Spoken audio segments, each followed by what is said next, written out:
Hey, Reading Booster families. So I wanted to record one more video here that can kind of answer some of your questions and help you understand a little bit more about the All About Spelling curriculum that we're using in class.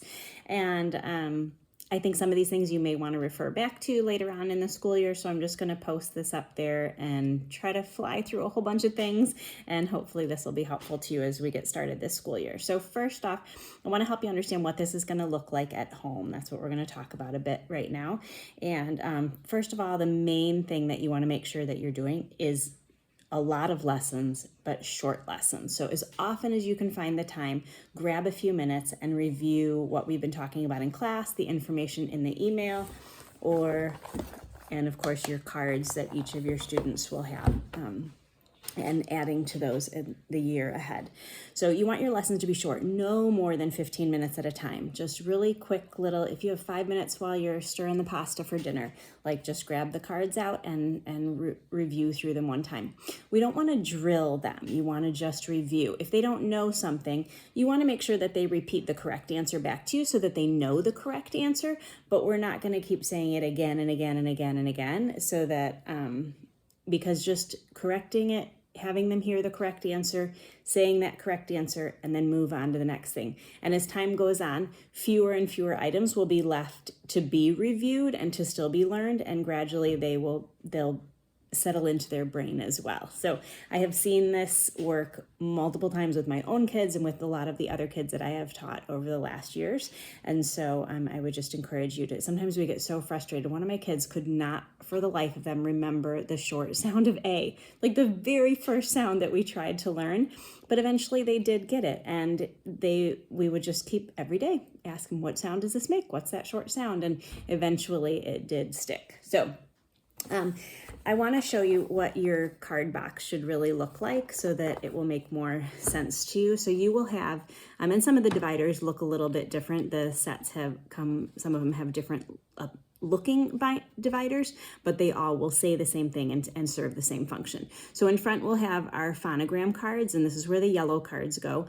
And in each of these sections, you will have 3 areas to store your cards. One is review, another one is mastered, and the last one is future. So when you first start out, all of them go behind the future lesson divider. And then as the year goes on, as you get to more lessons, you will pull those cards out that are behind the mastered. And in the bottom of the corner, it will say what step they are on. And in each email, each week, I will always tell you what step we are working on.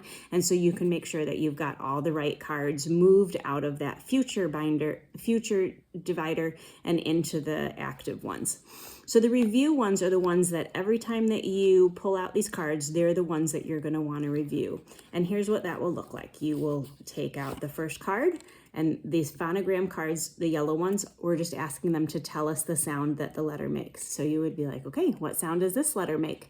And we're focusing on sounds, not the names of the letters, because that's the goal of reading, is to be able to know their sounds. So if they would say zzz, and we usually want them to say that correctly a couple days in a row so that we know for sure that it is mastered. So once they have it mastered, we would move it to behind the mastered divider, and then we would not keep asking them that. A few times throughout the year, we'll pull out those mastered ones, usually after a break or something, or every couple months, and go through them again just to make sure that they are still mastered. Every now and then, we're going to bump it back into the reviewed divider so that we can keep it fresh in their brain, and then it'll work its way back into the mastered. So that's how that looks. And there's a section of the yellow cards for the phonogram cards where you hold it up and ask them the sound, and they will tell you the sound. Then there's the red ones where you say the sound, and they will point to the letter or write the letter. So this one says, dictate the sound, a, ah, and then your student writes the letter A. And however you want to do that, if you want them to tell you the letter, point to the letter, write the letter, it's good to do a variety of ways that they respond to you. The blue cards are the key cards, and these are the rules for spelling and reading, and they are so critical to them understanding when they approach a new situation with the letters, how to read them, how to interact with that. And so things like what are vowels, what are consonants, a lot of things about syllables and different pronunciations, they're going to find those in the key cards. And the green cards are the spelling cards. So we'll get to these as the year goes on.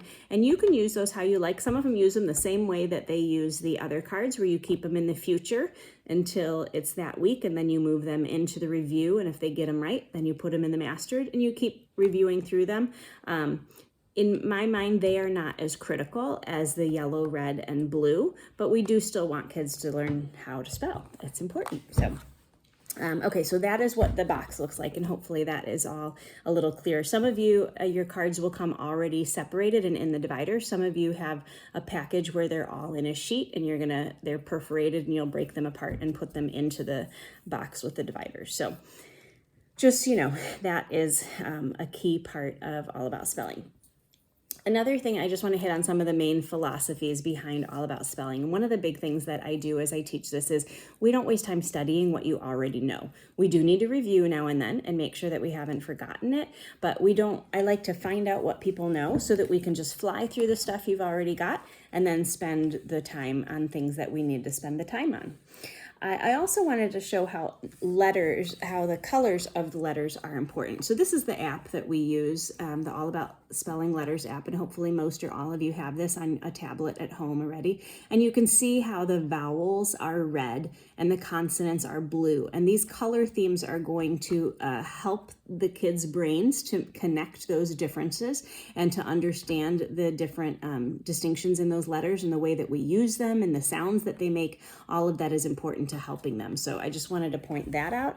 And while I have this, let me show you a little bit of how this app works. So you can just tap on the letters and they will go up to the top there. And then if you want to hear the sound a letter makes, if you hold it and then click the sound, it will tell you the sound, and it will say that out loud for you.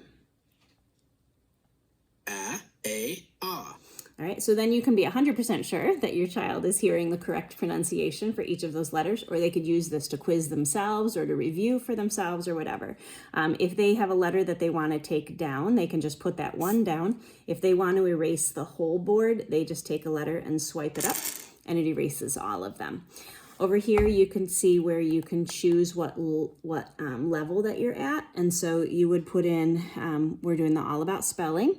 And so you pick which level they're in, which most of them are in level 1 right now. And then as we go through the lessons, you will add that to it. And it will continue to add more tiles across the bottom, because as we go through, there will be more tiles added and more information. So that is a super fast tutorial on how you use that letter app.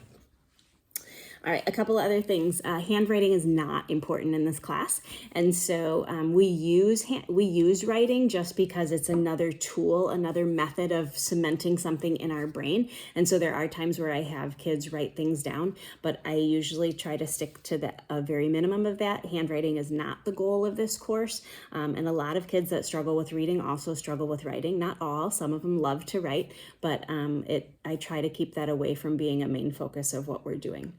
Syllables, however, are important. Syllables are super important, and we will be talking about those a lot throughout the year. They will continue to hear what syllables are and how to identify them, and different types of syllables, because as you understand syllables and the different types that are out there, all of your reading gets a little bit easier. So that is a big part of our curriculum as well.